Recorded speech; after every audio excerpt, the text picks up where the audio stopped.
I want you to consider stop taking offense to things and take back control of yourself. Because we get to decide what we internalize, but no one wants to take ownership of that. It's so easy to take offense. So you're in a meeting and you're talking, you're trying to present, and they hush you. They tell you to be quiet.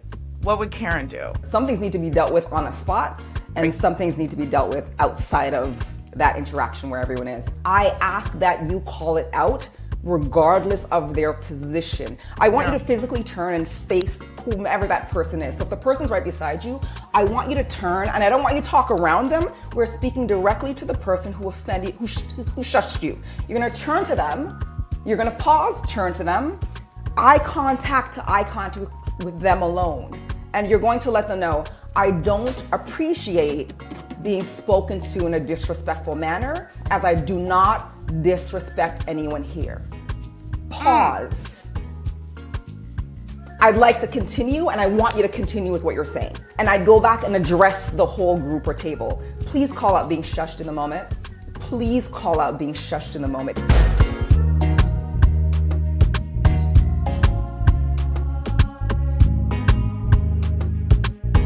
Hey everyone, welcome to the Coffee No Cream podcast, a podcast unapologetically dedicated to Black women.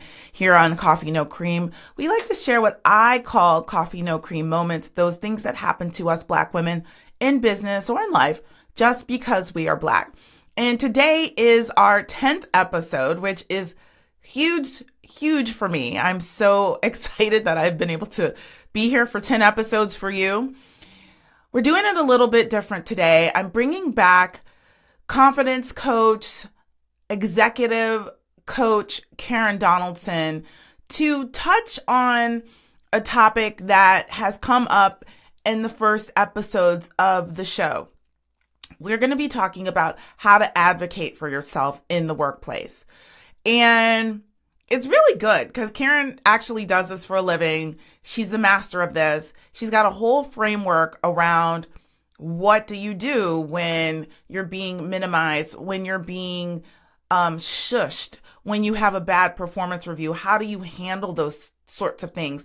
Not just from the external, not just in a reactionary way, but how do you prep and plan so you're positioned to deal with these situations from a less emotional standpoint? It's very stressful for us to deal with a lot of the microaggressions that we go through. I touched on some of them in a previous video I did on the statistics, the research around what we go through as Black women, physically, how our health is affected. A lot of the repercussions of the microaggressions, of the toxic workplaces, can be handled from a different perspective in your mind. So how do you handle them? How do you allow other people to control your destiny, to control your emotions with the bullshit and the things that they say and they do? Karen touches on that. She touches on how we need to prepare ourselves. And I say for battle because it is, because we get to choose how we're going to proceed. We get to choose how we're going to boundary up and protect ourselves both mentally and emotionally. We get to choose those things. It's not easy work. It's something that we have to work on. We have to exercise the muscles that allow us to show up in a way that's healthy for us, that's the best for us. But Karen gives us some ways in which to do that. So I'm super excited to have her back on the podcast because she is a rock star. Now, before we get into the episode, guys, please like and subscribe. Let us know that our content matters to you. And you can do that by liking, subscribing, and sharing. We also have a Facebook group, and the link to that is in the bio, where we're able to have more open discussions. Everybody isn't going to be able to come onto a public platform in front of a camera and share what they're going through. It's not their personality. It's not something they feel comfortable doing. They're living and working in these environments that might be making them sick, causing them the emotional stress that they're going through. So that's what we like to do in the Coffee No Cream Facebook group and community, is have these discussions, raise points, ask advice, all of the things. So join us over there in the Coffee No Cream Facebook group. And you guys, I think you're going to enjoy this one. It is very informative. And my goal is to bring you tools and actionable steps that you can move on to make your life better navigating this earth as a Black woman. So hope you guys enjoy the episode, and I'll see you over there. Welcome back, Karen Donaldson. How are you today? I am wonderful, lovely to be here. Over the period of the first several episodes, topics have come up that I thought would be beneficial to bring you back on. And one of those topics has been people advocating, Black women being able to advocate for themselves in the workplace when they're dealing with microaggressions, when they're dealing with bad performance reviews. These things are so common, but how do you advocate for yourself? What do you do when you feel alone in a situation where you don't think there is anyone who cares or anyone who can help you? So in one of the episodes, we talked about the broken rung theory. So a lot of people think that there is this glass ceiling that's the hardest ceiling to break through that and, get to the C-suite level. But really, that broken rung theory is the rungs on the ladder. You have the rungs on the ladder, and that first rung is the one that's hardest for Black women to get through. So getting past that first promotion, right? This has come up. For those of you who don't remember, Karen is an executive level coach. She has coached athletes. She has coached C-suite level executives.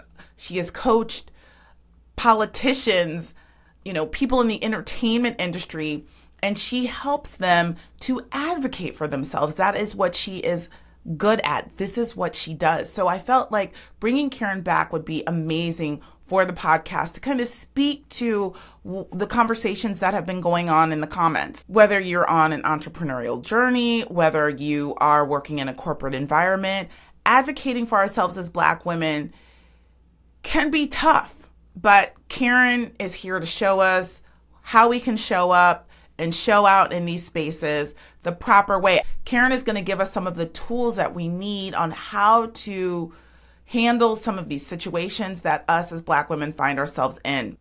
I want to just let you, Karen, I'm going to turn it over to you. So I'm going to let you add to this if there's anything else you want to say to set us up, and then we'll kind of get into the meat of the episode. So I'm just going to turn it over to you and is there anything you want to add? No, I love what you're saying, and I think this is the missing link. We have all these challenges in the workplace, outside of the workplace, and we're never given the tools to deal with it. So a lot of the conversations have to do around the experiences and what we should have done. But what needs to happen, and this is exactly what I train my clients with, whether they're a house mom, a house dad, or a politician, senator, or C-suite executive, is how do we maintain control of ourselves and show up in a manner that's not defensive, not emotional, not confrontational, but is poised, powerful, and clear. And that is the key that we need to take control of and have a plan so we know how to advocate for ourselves in different situations. It's about being prepared. So I love it. I love it. I love it. And, I know the way that I have felt in certain situations when I've worked in certain corporate environments and when things have happened to me. And what I want to say is not necessarily what I should have said or what I should say. And that's why I want you here, because there is a way to deal with these types of things that happen to us Black women in these spaces. And I know you have the formula. I know you have some good tips to give to our listeners and our viewers on how to deal with these microaggressions and these situations that we as Black women find ourselves in. So, let's just start off with performance reviews. And maybe that's not where you want to start off, but in previous episodes, I have mentioned this whole CYA journal because we always should be documenting, making sure that we keep account of our accomplishments, what we've done, any situations that have. But let's talk about preparing ourselves for work environments. Perhaps you have a job, you just got a job, or you're already in a situation where you've been at the job and it's not feeling right. Things are off. People are saying things sideways, that sort of thing. Talk to us about that. How do we deal with that? And maybe how do we deal with that? What is your recommendation? Right.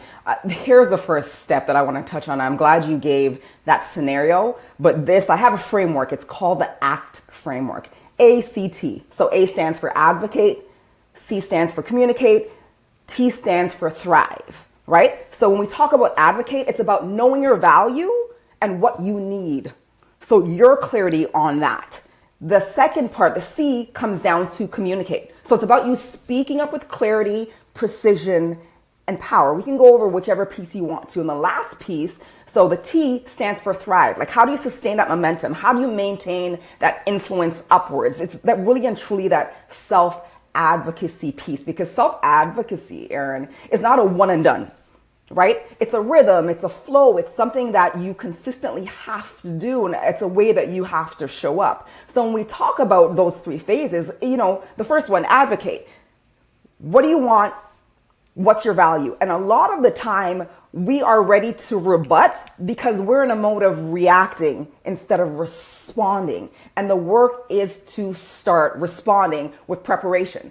So know your value, like really track and document your wins, your successes, your skills, your contributions. And the other piece is, a lot of the time when, the question comes back to us, well, what do you want? We don't even know because we haven't thought about what we're asking for. Because it's easy to say, you know what, I don't like the way you said that. I don't like this. This is not fair, and all valid. But my big piece when I work with clients is, well, what is it do you want? Because self-advocacy also comes with an ask of what works for me, or an ask that's more collaborative. So that's that advocacy piece. Your value, what you need. The communicate piece is just really preparing what you're going to say. So this moves you away from the reacting, which comes from a place of emotions, to having a conversation that's clear, precise, and has you showing up from a space of internal power instead of defensive and all these words they use to describe us. We have to take control as well, right? So what are you going to say? And I have a format that we can get into, like when you prepare to say something, how do you say it? The other piece is when you're communicating, I want you to ask for the meeting. Don't wait to be asked. Whatever is important to you, you get to ask for time to share what that is, right? And you really want to stay away from making it confrontational. So you're moving away from reacting and you're responding, which is a thoughtful act versus an intuitive and really, reactionary. And the last piece, and like I said, we can get into more detail, but I just want to show you this whole framework that I have, is thrive, the T. Sustain that momentum and influence, because it's not one and done. So I want you to follow up. So after you have that conversation, what are the next steps? Like, what email are you sending next? How are you tracking? Don't leave it on anyone else. How are you tracking if what you've asked for, what you've shared, is being responded to in a manner that's okay with you? And you're always reflecting, you're relooking at things, and you're repeating things as well. So that's what my ACT framework looks like. That's a starting point. You taking control of you with a plan. Okay. Was your microphone? It was to the side. I heard you. To the side the whole time. I know you heard you, but it might have been low. I'll deal with it later. Okay. It would have been low. Okay. Yeah. All good. Okay, so what I want to get into with all of that you just said is, let's put this in a situation. Gotcha. Let's put this into context. Let's put this act into a story, like, so people can understand. All right. Sure. So you start a job, and you start a job, or you're at your job, and you immediately, you think before you get started, you think you should plan this, what do you want out of the position, where you're trying to go? You think that should already be like a plan set in motion? You know, to answer that question directly, a plan for yourself. It doesn't necessarily have to be something that you share. So whenever someone moves into a new position, and I don't care if that is serving food at a fast food restaurant or you're a C-suite executive, what is your intention for the job? So what is your intention? Is it just to, and it's fine, it's just to cover bills. It is to move up the managerial ladder, or it's just to be a freaking kick-ass rock star in your current position. You have to go in with intention, that you're clear of why you're there and what you want to get out of it. The other piece that is very important, this doesn't have to be verbalized, but it needs to be in your being, is what are you accepting? Like, how do you want to be treated, and what are you not tolerating? How do you want to be treated, and what are you not tolerating? So this is all just personal, like, stuff that you need to, like, work out with yourself internally. So indeed, for those of you who are listening, if you're dealing with something at work, this is something, maybe an exercise that you need to do on your own, just to make sure that you know where it is you're trying to go, what it is you want, what you're trying to do. And yeah, not necessarily sharing it with your employers, certainly not that, but just knowing within yourself, look, this is what I want to do. This is what I want for myself. This is the journey that I see myself on. Okay. Definitely. Like, why am I here? And it's okay. Like, we know, I think we've all been in positions where you may have a full-time job or not, but bills also have to be paid. So you've taken on a certain job or a role to pay those extra bills or to live that lifestyle. So the why might simply be that, you know, for the next 6 months, I need to hustle, and this is not my number one choice, but this is why I'm here. So your focus is different. Do you understand what I mean? Right. So your tolerance for things that might irk you might be here instead of here. So what is your why at that job? Or is it there to be there for 10 years, or to start here and be that, you know, that mid-manager? So just for you, be clear for you. Be clear for you. I'll say it again, because if we are not clear, we start to go along with other people's agenda. Then we start to take offense because we never started with that clarity for us. And I think what happens is, like you always say, we have the power. Mm-hmm. We have the power. And you find yourself in these situations, and then all of a sudden you're a victim, right? You're, like you said, maybe you're here because you know I've got to be here for financial reasons or whatever. But if you always have a plan in play, now the plan doesn't always go the way you want, but it's easy to become a victim. My boss, my coworker, my supervisor, they're doing this to me, right? I'm not saying it doesn't happen, because it does, you know, and sometimes you are very deeply entrenched in these positions.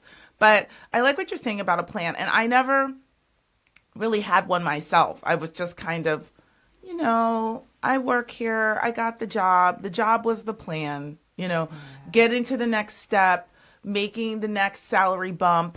That was the plan. And then when something happened to me, I just felt so helpless because I didn't really have a plan B, C, D, or other. Okay. Right. So you have this position, you're in this job, you have your plan. You notice some unfair treatment, some microaggressions, maybe racially motivated, gender motivated, something like that.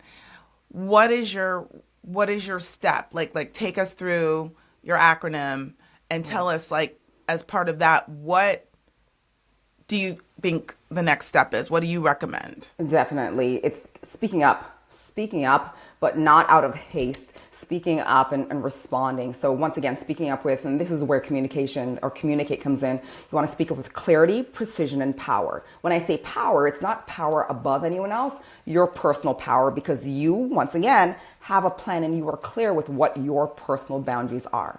So here's what you don't want to do. And as a Black woman, we're all Black. This is why we're here. You have to build your case. It is what it is. It's not right or wrong. And I don't even want to go there because it doesn't matter. We need to build our case.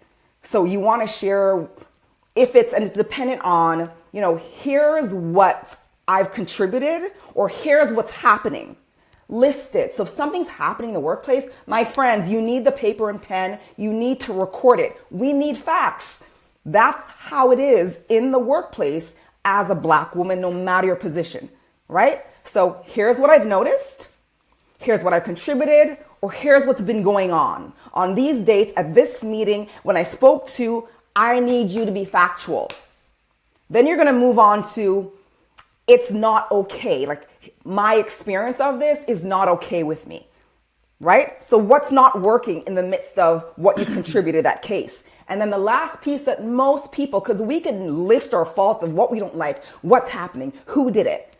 Here's what I need to feel supported in this environment, to function properly, for it to be fair. Here is what I need.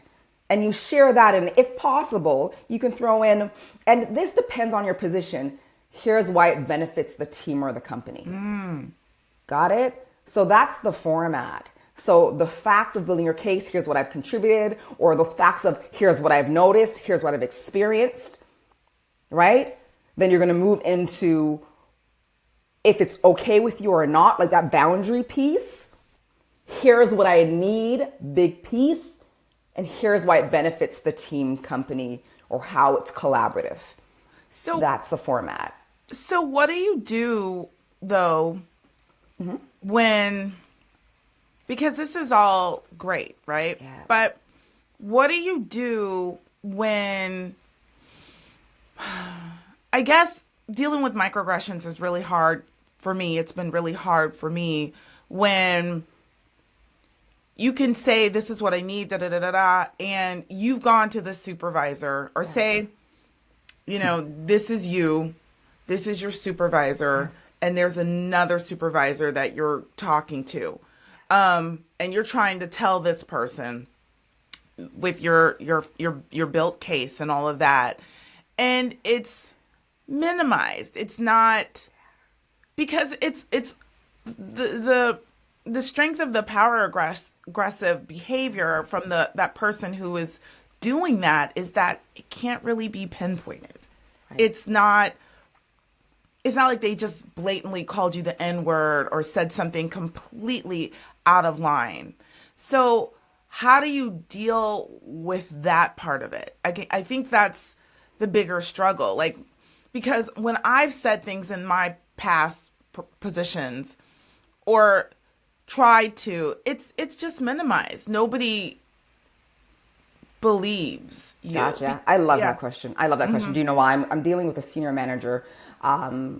Interesting enough, two senior managers, a Black female senior manager and a Caucasian female senior manager, and similar but not. Do you understand what I mean? That C-suite executive, female, color is the difference, but similar. But watch this. When we talk about how do we deal with things when we voice it and they're not being managed, or they're being dismissed, or they're being ignored, or they're being passed over or looked over, here's where the control comes back to us.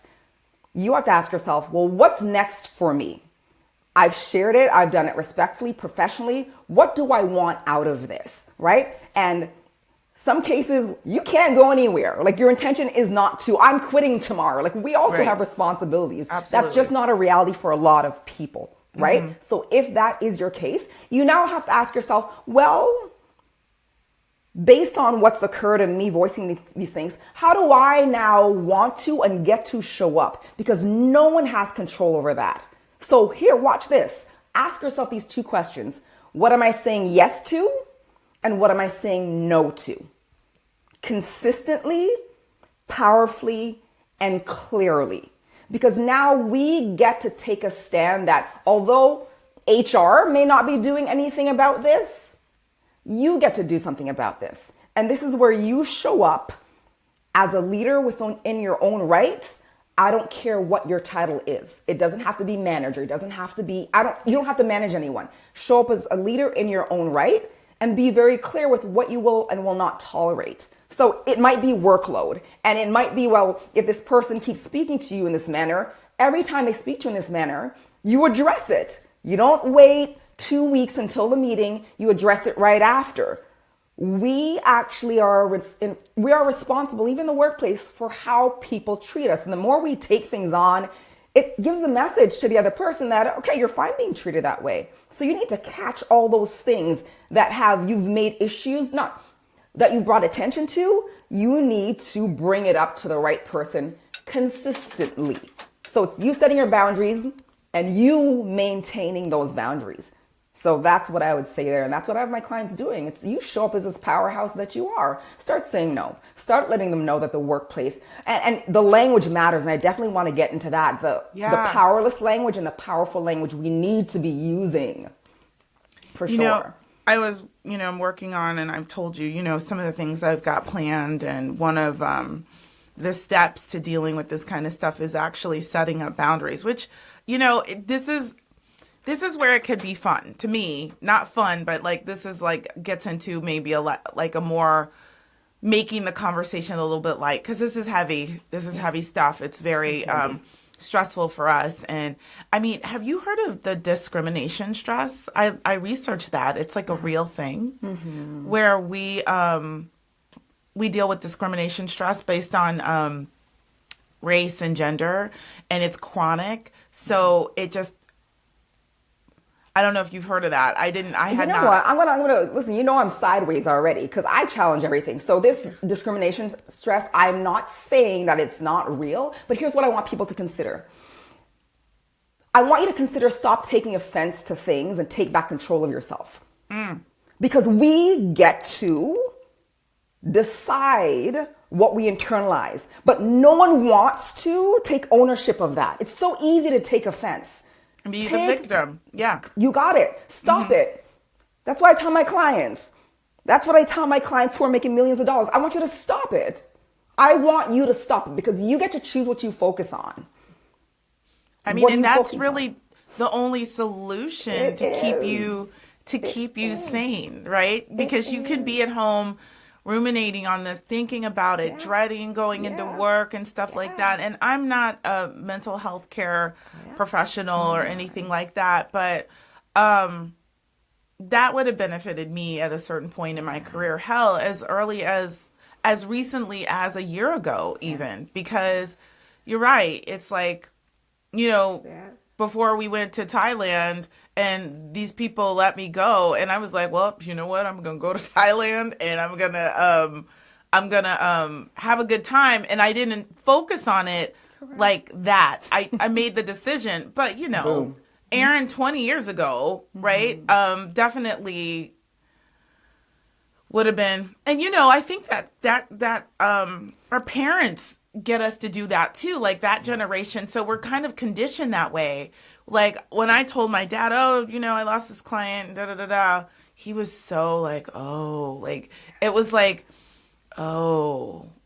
was going to be under a bridge or something like that or whatever, this is bad. And it's sort of conditioned into us. So I love what you're saying. It's hard for people. And, it's hard for people to do that because if you've been that type of person for the entirety of your 30, 40, 50 something years of age, it's an exercise. I think it's a muscle that you have to learn to pivot into that so that you're not taking everything in. Sometimes things happen to you because God wants to give you an opportunity to do something else, right? Good or bad, whatever. So I love what you said there, Erin. Yeah. You said the word conditioned, and you're correct. We are conditioned from a young age and we assimilate to our environments. However, my friends, we are freaking adults. So you get the opportunity, you have the opportunity, you can claim the opportunity to recondition how you think and show up. And it can take a while because building a new habit, it's very true. It takes more than 30 days. However, it doesn't have to. And I'll show you how quickly we all can be reconditioned. So no matter where you live, you rent, live, you family, own, I don't care. You leave your front door open and someone comes in and you have your nice shoes and you have a little bit of beautiful coats and you left your front door open and someone came in and stole the jacket and those shoes that you saved up for, right? In that moment, you make an intentional choice to to make sure that before you leave your house, you double check your door. Do you see how quickly that new habit is built? Because you're intentional about it. I am asking people to consider, if things aren't working for you, I want you to be intentional about how you choose to show up every single day in the workplace. You get to decide how important it is to you and if you want to make it a priority or not. It sounds like a simple analogy, but it's not. People will not take control because it's easier to blame than claim and reclaim our own power. And that's where I work with people. If they're willing to consider a different way of showing up to get a different result, I am your lady, but you have to be willing, right? So letting go of taking offense and showing up as a powerful being that you are and really saying yes and saying no. And maybe, you may have to repeat it 8 times, but choosing to repeat it because you won't tolerate it. But a lot of people won't put in that work. And that's what I'm saying. Black women, I'm not saying offenses aren't taking place. I'm not saying we don't need to go to HR. I'm not saying we don't need to really quit sometimes. But I'm saying in the midst of all that, I want you to choose how you show up in all these spaces and stop having someone string you along and having you react to everything. Because that's when we are in a state of powerlessness. That's the fact of the matter. Okay, I always am interested, what would Karen do? What would Karen do? So you're in a meeting, and this happened to one of our previous guests on my last episode, and she's VP level. She's in there, and you're trying to present, and you have a problem with this person. You know there's a problem, but it's not like, you know how it is. And they hush you. They tell you to be quiet. They tell you, no, it's not your turn. Like, they do stuff like that. Okay, somebody does that to you, Karen. I'm just asking, what would Karen do? Like, Absolutely. Say you prepared all these other things. You prepared. You know where you're going. You know your plan. You trying to put up the boundaries. What would Karen do? Totally. This is where the work comes in, having a plan, but some things need to be dealt with on the spot and some things need to be dealt with outside of that interaction where everyone is. In that case where someone has hushed you and Aaron, it's happened to me on numerous occasions because people think I'm younger than I am and people think I'm a junior, or I'm not the actual person coming in to train them because I sit at the table with them. Here's what I do. There's a few pieces. The first one is this. If someone does hush you and it's disrespectful, I ask that you call it out regardless of their position because you get to take a stand for you. Couple of things. Before we verbalize, I want you to physically turn, and it's called fronting. Remember, do body language. I want you to physically turn and face whomever that person is. So if the person's right beside you, I want you to turn, and I don't want you to talk around them. We're speaking directly to the person who offended, who shushed you. You're going to turn to them. You're going to pause, turn to them, eye contact with them alone. And you're going to let them know, I don't appreciate being spoken to in a disrespectful manner, as I do not disrespect anyone here. Pause.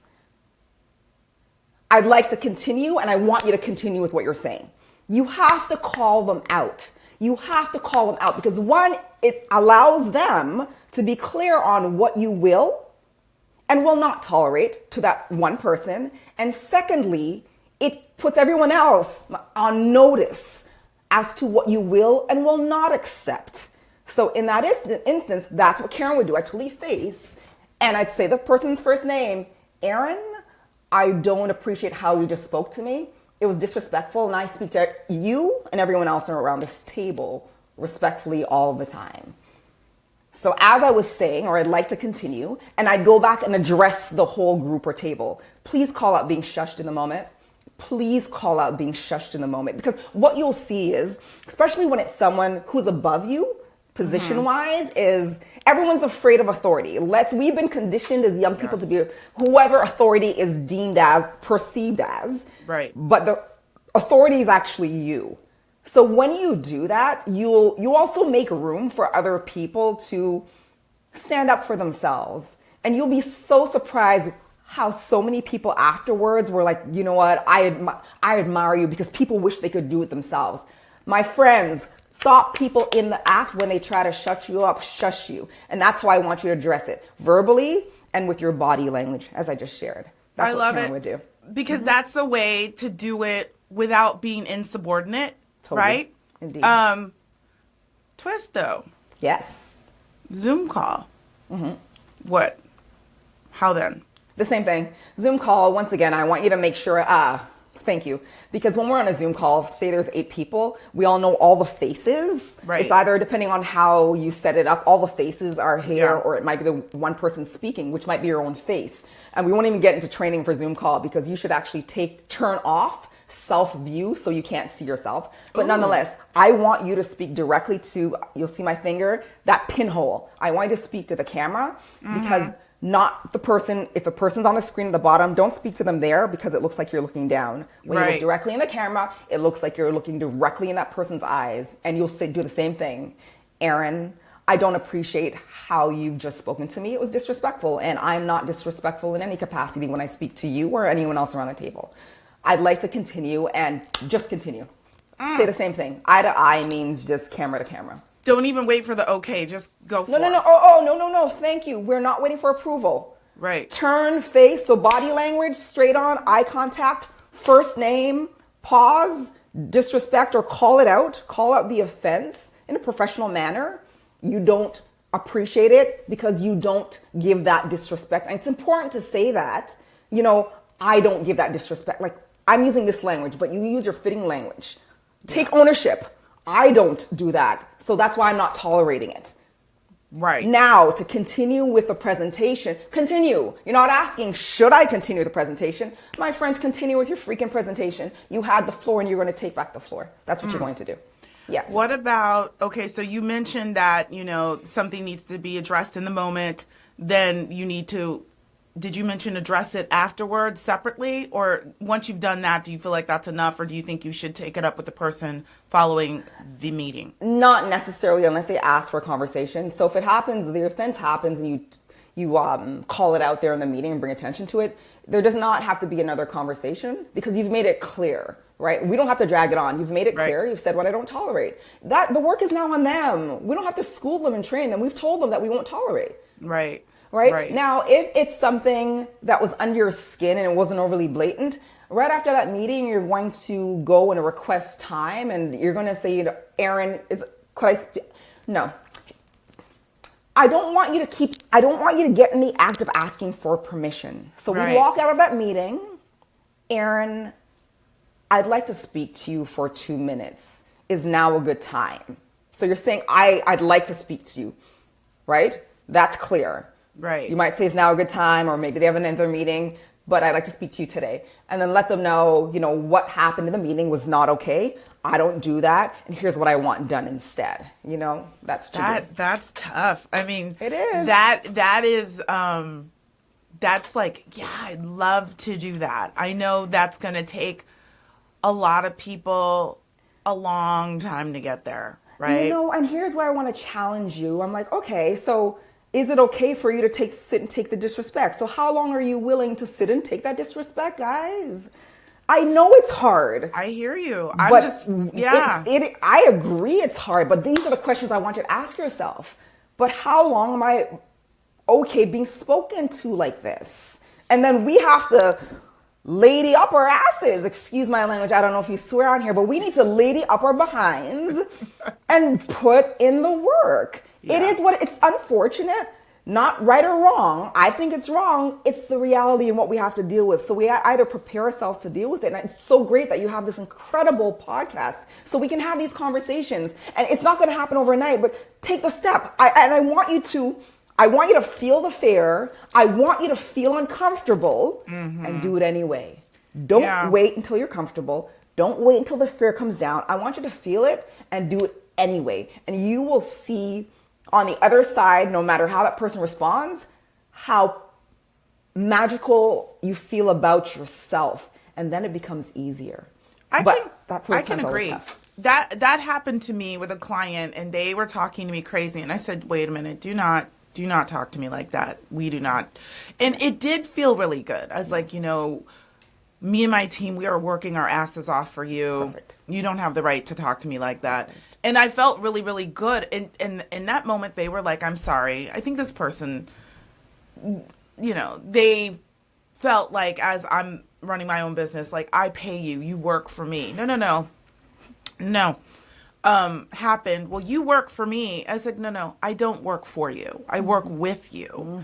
And there's a difference. So you are not paying my taxes. You are not giving me benefits and health care and none of that. I am your partner. And that was a strong moment for me. It felt a little good to put that person in their place, because I think, whether you're in corporate or you're working for yourself, people who have the control over you feel like they can talk to you and say any kind of thing to you any kind of way. And, establishing yourself as no.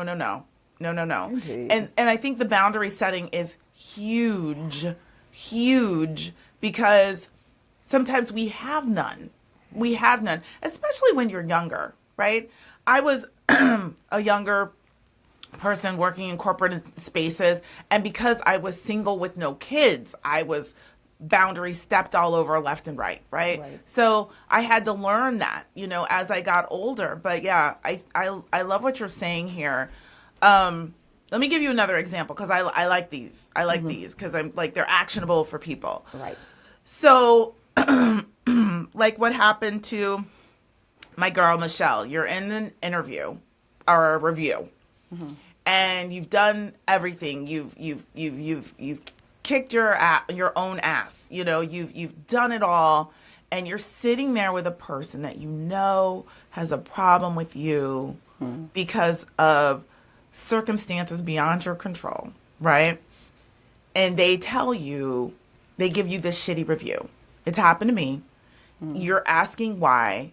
You're not given any real solid reasoning. In her case, she had a situation when she was younger. Is there anything I did right? Is there anything I did right? And the reviewer's like, no.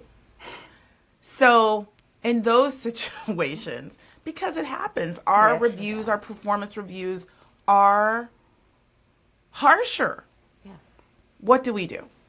Once there's a couple pieces. When we have a review, we know what's happening. When I was working in corporate and non-corporate, when I was working, and there was a performance review aspect, I came prepared, because Black ladies, we have to. I came prepared. That's right. And what I do, keep it simple. You either put it on your phone, on a piece of paper, or a printout of your accomplishments, any milestones that you accomplished within your organization, teams that have grown, like any of your accomplishments in the workplace. And I just bring it in with me. And you say something like this, based on my performance, I disagree with the review that you've given me, and here's why. And it's not to say that it will be changed, because my friend's hardest piece, we can't control if they change it, don't change it, or can even change it. It is in. But you're going to let them know, based on my performance, I highly disagree with how I've been rated, or there's so many other systems, and this is why. And I would say, go the professional route. You verbally say that, and I would send that to whomever your department is.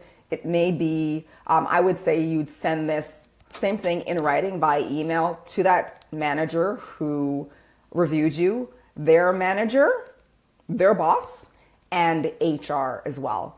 I wouldn't CC them.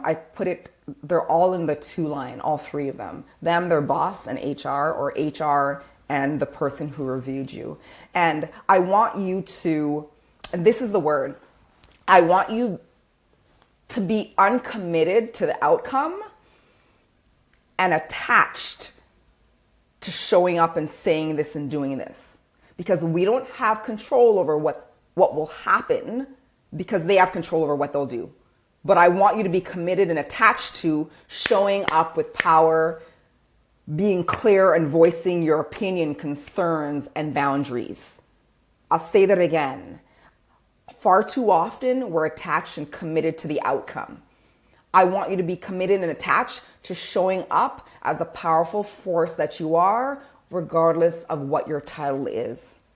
That is your work.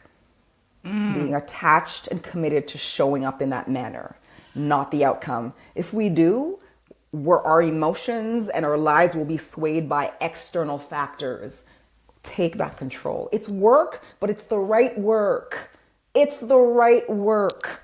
This is what distinguishes, like, people think people are born leaders. No, like, powerful leaders, they put in the work. That's the only difference. Yeah. You know, there may be better, like, even for me, that there are better communication coaches, body language experts, confidence experts, but you can't outwork my ass. I'm in it. And if you're better than me, that's fine, because I'm not competing with you ever. You know, Right. So I am attached to how I show up, and that's the work I want us as Black women to put in. Own how you show up in every single space that you're in.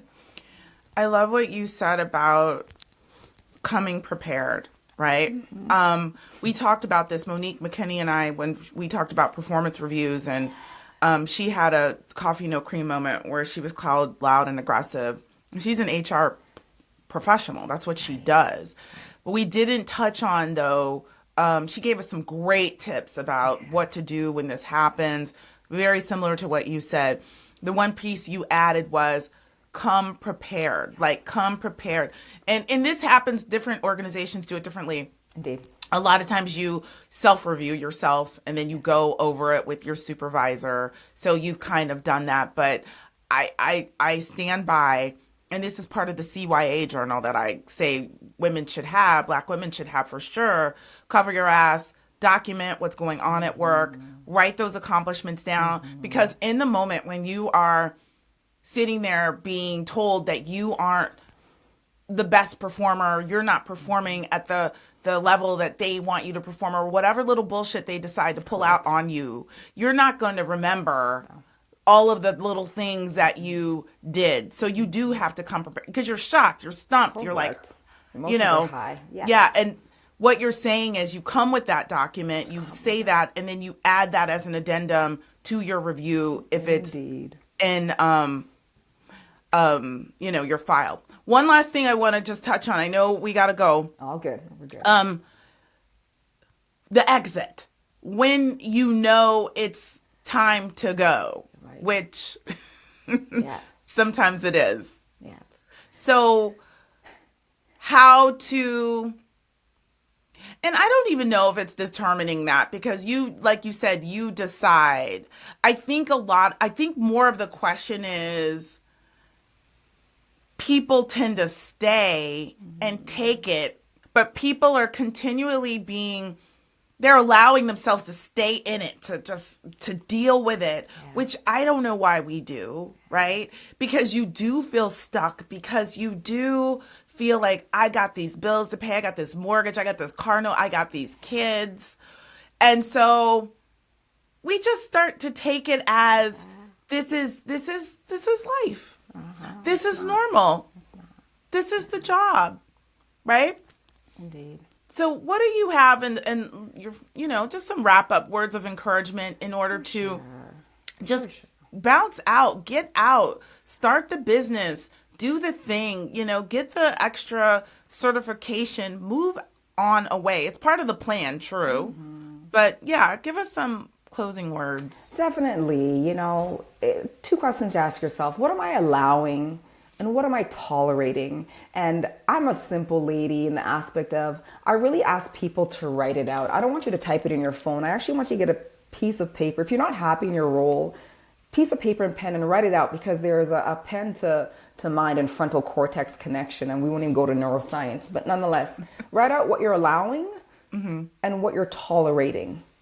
Right? And when you put down the pen, I want you to read through that list, because when you're in it, you don't have a realization of what's truly happening to you and what you're allowing to happen to you. And then the next question I want you to ask yourself is, if you had a good friend that you care about come and show you this list, what would you tell them to do? And then ask yourself, why am I not doing this for myself? That's a whole exercise. The list, What would you tell that good friend if they shared this list? Like, how would you support them? What would you tell them to do about these issues or challenges or these experiences and these mental wellness issues that you're having because of said experience or workplace or job or colleague? And how can you apply that to yourself? Sometimes we need to see it in writing, and you get to ask yourself, you know, am I willing to compromise my mental, physical, and emotional, spiritual health and wellness? Because in truth, that it's on you. If you have to change, it's easier to stay comfortable than uncomfortable, and uncomfortable equates to a lot of people to change, and it will be uncomfortable, but it's a decision you get to make, and I actually want you to make it. And whether you decide to stay but set stricter boundaries, stay but be safe, or you leave. So I'm not saying it's right or wrong. I'm just considering, like, really make that list and look at it and observe your reality in front of you on paper, and then make an intentional decision. Don't just sit with and go with the flow. Okay, if I'm gonna stay, yeah, I'm close to retirement. I want to retire for 5 years. I don't think I can get, okay, but while I'm staying, here's what's going to shift for me so I can stay mentally, physically, emotionally well. If you have to or want to or need to stay, you can stay on your terms, right? Yeah, it'll be a shift for everyone else when you start saying no, but you can stay on your terms, or decide to leave and know that it'll be uncomfortable, but there is so much more to the world than your one job. Yes. I promise you that, you know, and like, that's what you really need to think about. Yeah, I think it's the decision, like the like I say, it's the anticipation of doing the thing that's worse than the actual thing itself, usually. So really just trying to get yourself, like, some people can't even fathom leaving their job, you know, they can't even fathom. But what you said, you know, I've got pension wrapped up in this thing. Correct. I've been here for all these years.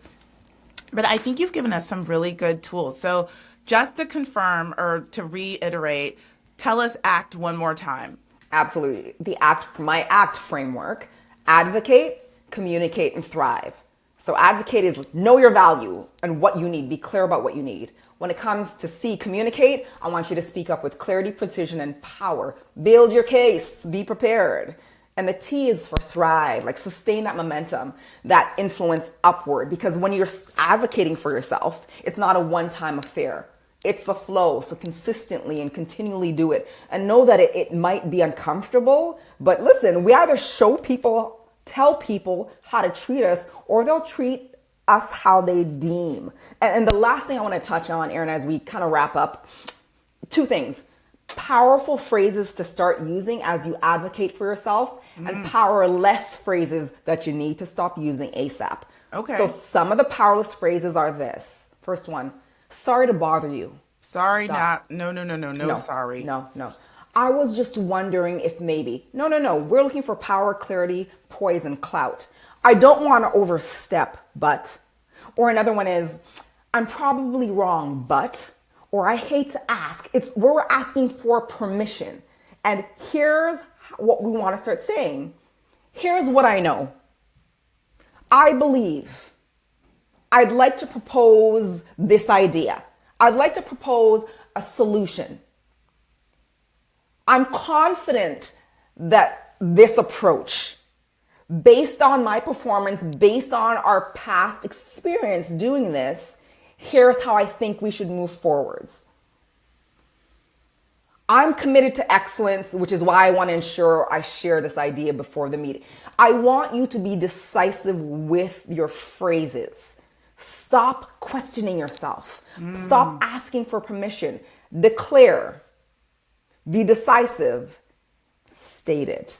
Love it. Yes. Love it. The sorry piece, when you first said that, it's just like, even when I'm in the grocery store and you're pushing the cart around and you and the person like meet and you're just like, oh, sorry. Why am I sorry? You know, why am I sorry? It's a very feminine, everything that you just said, it's a very female thing to do. You got it. We're always just trying to make everyone happy and not offend and not overstep. Yeah. That's one that's just a muscle that you got to learn to exercise. For sure. Karen, this has been so awesome. Thank you so much for coming back on the podcast. Tell everybody where they can find you. so they can get more of this goodness if they want to. Indeed. I say the number one place. So my main website is KarenDonaldsonInc.com. If you're an Instagram person, follow me at The Real Karen Donaldson. And the last thing, if you need more resources in this area of confident communications, presence, poise, visit me at theglobalconfidenceacademy.com. We've got free resources, low cost resources, programs, boot camps, on demand, self-paced. No one needs to know that you're working on it. So just put in the work, a little bit of work. It will make a profound difference. Yes, it will. Well, Karen, thank you so much for being here. This has been awesome. I've enjoyed it. I've learned stuff, and this is just an answer to the comments and the feedback that we've been getting up until this 10th episode. So thank you for being our 10th episode. You're our first guest on the podcast, and you're our 10th guest, or our 10th episode guest on the podcast. So thank you. Guys, I hope you enjoyed this episode, and we will see you in the next one.